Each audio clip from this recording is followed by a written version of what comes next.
A partir desse momento estaremos transmitindo para a comunidade espírita de Ponte Nova e região, palestra realizada por Andréia Alvernaz, com o tema O Perdão, da Fraternidade Espírita Irmão Fritz. Caros ouvintes, que possamos, a partir deste momento, sentir a paz de Jesus embalando os nossos corações. O tema proposto para o estudo desta noite é o perdão. E o objetivo deste estudo é entendermos o conceito de perdão e refletirmos sobre a importância de concedermos o perdão a nós mesmos ou ao outro, compreendendo que esse é o caminho para construirmos a paz em nossos corações. Iniciemos então com a seguinte reflexão. Já passamos por momentos em que tivemos de conceder o perdão a alguém? Ou alguém já nos perdoou por alguma atitude, ação que nós fizemos? Nós aprendemos com a doutrina espírita que pedir perdão e perdoar é um passo dado na evolução do espírito. Isso porque, conforme o ensinamento registrado no livro O Céu e o Inferno, no capítulo 3, os espíritos são criados simples e ignorantes, mas dotados de aptidões para tudo conhecerem e para progredirem em virtude de seu livre-arbítrio. Pelo progresso, adquirem novos conhecimentos, novas faculdades, novas percepções. E tudo isso nós adquirimos através das diversas reencarnações. Portanto, é através da nossa convivência, da nossa interação com o outro, que nós desenvolvemos as virtudes. Tanto é que Allan Kardec, na obra anteriormente citada, afirma que a vida social é a pedra de toque das boas ou más qualidades, ou seja, é a convivência com o outro que nos propicia o nosso crescimento espiritual. E nós, criaturas imperfeitas que ainda somos, rumo a um processo de aprimoramento espiritual, muitas vezes nos ressentimos com o outro, muitas vezes ofendemos o outro e ainda nos sentimos ofendidos. Por isso, nos deparamos com situações em que, em dado momento, nós devemos pedir o perdão. Em outro, nós devemos perdoar. E qual é o conceito de perdão? Quando pensamos no verbo perdoar, nós não podemos esquecer as suas origens latinas, porque perdoar provém de dois termos em latim, per mais donare. Per significa além de, para mais de, e donare significa dar, doar. Então, perdoar quer dizer dar alguma coisa além de, dar algo mais. E se nós voltarmos lá no Evangelho, nós vamos encontrar Jesus, em dado momento, nos ensinando: se alguém lhe pedir a capa, dê-lhe a túnica. Se alguém lhe pedir para caminhar 1000 passos, caminhe 2000 passos. Ou seja, o Cristo nos pede para darmos um pouco mais de nós. E no início, para aprendermos a doar um pouco mais de nós fazemos um esforço íntimo. Isso porque as atitudes ainda não são espontâneas, mas nós devemos começar a agir, iniciando com as pequenas coisas, com as pequenas atitudes, começando a desculpar, a tolerar, a suportar, a relevar. E gradativamente nós vamos incorporando essas virtudes em nós e vamos nos convertendo em pessoas mais leves, pessoas capazes de perdoar sem fazer tanta força. É aos poucos que nós vamos desenvolvendo a nossa capacidade de perdoar. Segundo o orador espírita Alberto Almeida, no livro O Perdão como Caminho e o Caminho como Perdão, o perdão é antes uma viagem do que um porto de chegada. É também um ato, mas é, sobretudo, um hábito de caminhar. Vejamos que o Alberto Almeida ele afirma que o perdão é um hábito de caminhar, ou seja, é no nosso dia a dia que nós vamos aprendendo a perdoar. É fazendo treinamentos, esforçando para compreender a falha do outro, pelo entendimento de que nós também somos pessoas falíveis. Lembremos que Jesus, na prece dominical, conhecida como Pai Nosso, nos ensinou a orar a Deus afirmando: perdoa-nos nossas dívidas, assim como também perdoamos nossos devedores. Ou seja, nós estamos assumindo um compromisso com Deus de perdoarmos as ofensas recebidas, porque devido às nossas imperfeições, nós reconhecemos que também necessitamos do perdão de Deus constantemente em nossas vidas. E o que acontece conosco quando nós não perdoamos? Segundo Alberto Almeida, ainda no livro O Perdão como Caminho e o Caminho como Perdão, as consequências do não perdão podem ocorrer em 3 níveis. As consequências psicoemocionais, que segundo ele, as repercussões da mágoa, do rancor, do ressentimento, em nível psicológico, podem restringir as nossas emoções ou podem alcançar um nível mais refinado do nosso campo mental, desorganizando a nossa estrutura psíquica. Ou seja, nós podemos adoecer psicologicamente quando nós não perdoamos. Outras consequências do não perdão são as consequências psicoespirituais. Quando guardamos mágoa, ressentimento, culpa, nós baixamos a nossa vibração e passamos a sintonizar com aqueles irmãos espirituais que estão vibrando no mesmo patamar que nós. E assim, nós damos campo para que as obsessões ocorram em nossas vidas. E outras consequências do não perdão são as consequências biológicas. Nós devemos entender que tudo se inicia no espírito. A má qualidade dos nossos pensamentos, das nossas emoções, reflete no perispírito, que é um envoltório semimaterial que une o corpo e o espírito. E o perispírito, afetada nas áreas em que a mente se encontra desequilibrada, afeta o nosso fluido vital e, consequentemente, a harmonia do nosso corpo. A princípio como mera sensação de desconforto e depois atingindo o nosso organismo, causando então as doenças.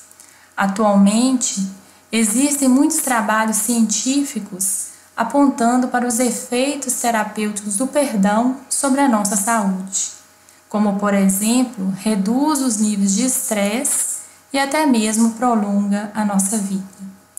No livro O Valor Terapêutico do Perdão, escrito por Francisco Cajazeiras, médico e estudioso da doutrina espírita, ele cita que já existem conhecimento suficiente para afirmar que as emoções positivas potencializam a saúde, enquanto que as emoções negativas tendem a comprometê-la. Por isso, a importância de compreendermos o valor do perdão para as nossas vidas, pois o maior beneficiado com o perdão é aquele que perdoa. Sem o perdão, estaremos nos prendendo às circunstâncias, às situações que nos tornam incapazes de cultivarmos a paz para que a nossa ação no mundo possa ser mais proveitosa. Alguém nos fere, nós desanimamos, desequilibramos, ficamos presos à situação, não avançamos, prejudicamos a nós mesmos, prejudicamos o outro, perdemos tempo que poderia ser melhor empregado em nossa evolução, perdemos energia que poderia ser melhor aplicada na prática do bem comum, no auxílio ao outro, tudo pela ausência do perdão. Como podemos, então, desenvolver o perdão em nossas vidas? Primeiramente, nós devemos reconhecer que o perdão é um processo. E para obtermos êxito na conquista dessa virtude, nós devemos ter muita boa vontade, vigilância dos nossos pensamentos e treinamento disciplinado. Nós não iremos aprender a perdoar da noite para o dia. Tanto é que o apóstolo Pedro, tentando compreender o perdão, ele perguntou para Jesus: Senhor, quantas vezes poderá pecar meu irmão contra mim, para que eu lhe perdoe? Será até 7 vezes? E Jesus respondeu: Não te digo que até 7 vezes, mas até 70 vezes 7. Ou seja, Jesus nos ensina que nós devemos perdoar sempre. Em nosso cotidiano, sempre que passarmos por alguma situação de divergência, algum conflito com o outro, esforcemos para perdoar as pequenas ofensas, para que elas não se tornem objeto de mágoa em nosso coração. Nós sabemos que existem determinadas situações que exigem muito mais esforço do ofendido para perdoar. Mas é por isso que o perdão é algo que se trabalha. O perdão é a atitude de compreender a falha do outro. E compreender não significa concordar. Compreender é perceber que a atitude foi praticada pelo outro com os motivos dele e que não significam que estejam corretos. Muitas vezes aquele irmão, ele ainda não teve aquele momento de compreender e sentir os ensinos de Jesus em seu coração. Mas diante da misericórdia divina, nós sabemos que todos nós, criaturas imperfeitas que ainda somos, sujeitos a erros, temos o tempo certo do despertar de nossa consciência para cada ensinamento do Cristo ao longo de nossa existência. Por isso, a importância de exercitarmos o perdão constantemente em nossas vidas. Outro passo para desenvolvermos o perdão é o auto-perdão. Nós devemos entender que somos individualidades suscetíveis ao aperfeiçoamento. Nós estamos a caminho, em movimento, em direção ao Criador. Já desenvolvemos algumas virtudes e temos muitas outras ainda para desenvolver. Estamos passando por um processo de aprendizado. A nossa meta é a perfeição relativa. Daremos o nosso melhor e procuraremos não errar de propósito. É interessante refletirmos também que o perdão ao semelhante, ele nasce do auto-perdão. Isso porque, para exercitarmos o auto-perdão, nós passamos pelo processo de autoconhecimento. E quando nos autoanalisamos, passamos a identificar em nós as nossas qualidades, as nossas imperfeições, as nossas dificuldades. E por isso, percebemos que necessitamos do perdão do outro e, consequentemente, nos tornamos pessoas mais compreensíveis com o nosso semelhante. Narra o espírito Humberto de Campos, no livro Boa Nova, no capítulo 26, psicografado por Francisco Cândido Xavier, que Simão Pedro tinha um temperamento irrequieto, agitado. Ele não conseguia muitas vezes compreender as atitudes do outro, os equívocos das pessoas, os deslizes dos demais. Até que certo dia, Simão Pedro negou o Cristo 3 vezes.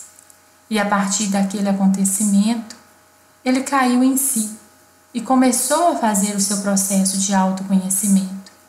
Simão Pedro se sentiu angustiado, reflexivo. Ele teve aquela vontade que muitas vezes nós temos quando nos equivocamos em nosso dia a dia. Aquela vontade de encontrar com Jesus, olhar nos olhos dele e dizer: Senhor, perdoa-me. A partir daquele momento marcante na existência de Simão Pedro, ele passou a compreender o valor do perdão, da misericórdia, da compreensão para com o semelhante, porque ali era ele quem necessitava desses valores. Simão Pedro então levanta-se, erguendo-se paulatinamente pelo alto perdão, aprendendo a perdoar o seu semelhante, até se constituir num dos maiores discípulos do Evangelho. Outro caminho para o perdão é fazermos uma análise sobre uma possível participação nossa no processo ofensivo. E quem nos ensina a fazer essa reflexão é Paulo de Tarso, no Evangelho segundo o Espiritismo, no capítulo 10, item 15. Quem sabe se, nessa luta, que começa por um simples aborrecimento e acaba pela desavença, não foste vós a dar o primeiro golpe? Se não vos escapou uma palavra ferina, se usaste de toda a moderação necessária, sem dúvida, o vosso adversário estará errado ao se mostrar tão suscetível, mas esta é ainda uma razão para serdes indulgentes e para não merecer ele a vossa reprovação. Portanto, será que aquela atitude ofensiva não partiu de um pequeno equívoco nosso? E ainda que não seja, lembremos do conselho de Paulo de Tarso. Esta é uma oportunidade para sermos indulgentes para com o nosso irmão. E Paulo de Tarso, ainda neste mesmo capítulo e item do Evangelho segundo o Espiritismo, ele afirma que o perdão cristão é aquele que lança um véu sobre o passado. E sobre o esquecimento do passado, devemos entender que se trata de uma releitura do ocorrido. Não se trata de apagarmos da memória o fato, mas sim de ressignificarmos o acontecimento no campo dos nossos sentimentos. Porque se esquecermos o fato, nós estaremos com problema de memória. O significado do esquecimento é lembrarmos do fato, mas não trazermos de volta aquelas emoções, aqueles sentimentos vivenciados por nós na época do ocorrido. E ao dizer que ressignificou o acontecimento no campo do perdão, não quer dizer que isentou o outro de suas responsabilidades pelas consequências do ato, mas é não guardar mágoa, ressentimento ou desejo de vingança. É desejar que aquela pessoa mude, melhore. Mas e se perdoamos alguém e ele não muda os seus sentimentos de rancor? Como fazer? De acordo com o Espírito Sheila, no livro de Verdade para Você, psicografado pelo irmão Roberto Torres, devemos continuar obrando nos ditames do Evangelho, aguardando que o tempo possibilite o rejuvenescimento dos sentimentos do irmão. Portanto, façamos a nossa parte e aguardemos o momento certo do despertar da consciência daquele irmão, para que ele possa compreender o valor do perdão para as nossas vidas. Tudo, meus irmãos, é uma questão de tempo. Outro caminho para o perdão é entender que a ofensa não representa um ofensor por completo. Nenhuma pessoa se resume a um ato, a um gesto, a uma postura. Devemos entender que, para além de seus equívocos momentâneos, há ali, assim como nós, um Filho de Deus em construção, e que no coração de cada um de nós habita uma semente divina que germinará no tempo certo. Imaginemos se Jesus tivesse reduzido Saulo de Tarso à sua expressão de autoritarismo. Saulo não teria se transformado em Paulo de Tarso e nos deixado o legado que ele nos deixou. Jesus identifica as nossas imperfeições, mas ele sabe que no coração de cada um de nós há sementes, há frutos para serem aproveitados e ele investe nisso. E para fortalecermos no exercício do perdão, Lembremos também da importância da prece e da evangelioterapia, o estudo do Evangelho nas casas espíritas e em família na intimidade de nosso lar. Que nós possamos levar deste estudo o entendimento de que aquele que perdoa se sente mais leve, porque o perdão, meus irmãos, liberta. O perdão nos envolve o coração de paz. E somente estando em paz, nós conseguiremos ser instrumentos da paz do Cristo, levando a paz àqueles que convivem conosco, contribuindo assim para a construção da paz em nosso planeta. Que Deus, Jesus, a espiritualidade superior, nos fortaleçam para o exercício do perdão, para que o perdão seja um hábito de caminhar em nossas vidas, para que lembremos sempre do valor terapêutico do perdão sobre a nossa saúde e que o perdão é o caminho para construirmos a paz em nossos corações, possibilitando assim sermos instrumentos da paz do Cristo no mundo em que nós vivemos. Que a paz de Jesus permaneça em nossos corações, que assim seja.